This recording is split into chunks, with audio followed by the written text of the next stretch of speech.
Welcome back. The Water and Sanitation Department says it's turning the tide on poor financial management.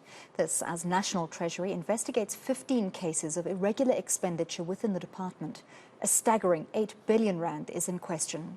The department had to answer Parliament's Standing Committee on Public Accounts today. Monique Mortlock has the story. Even if you don't have confidence in workers, have confidence in us. We take over responsibility on that. Ghost projects, collapsing metros and billions in irregular expenditure dating back several years. These are just some of the problems plaguing the Water and Sanitation Department, but leaders say they are turning the tide. The current water crisis in some of Gauteng's metros adds to the long list of challenges that need urgent attention. We have been able to make sure that we deal with the challenges that have been there. Some of them issues of the water boards, some of them where there is disintegration of services. When you talk about the unauthorized expenditures, irregular expenditure, when there is different people doing almost similar things but not working together, you end up having those challenges that we have seen in the department.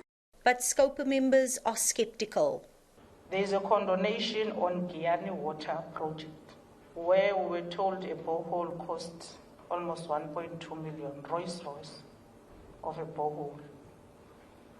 There's still no resolution there. We are looking for condonation, but we haven't seen anyone being dealt with in terms of the law, in terms of the department. We haven't seen or heard how much money is being paid back from those projects. Yet we must then, as a state, forget that there was such a loss. The department has promised to clear its backlog in cases of irregular and fruitless expenditure by March 2024. There was a period when internal controls in the department were inadequate, and that has resulted in a lot of the cases of irregular and fruitless and wasteful expenditure, and why we have a big backlog. We've now strengthened the internal controls in the department, so we don't envisage that going forward we will have nearly as high levels of fruitless and wasteful and irregular in future in case. In fact, our target is to have zero. Over 300 cases are being investigated. It's believed some are close to finalization, in which employees have either been suspended or dismissed for wrongdoing. Monique Mortlock, Cape Town.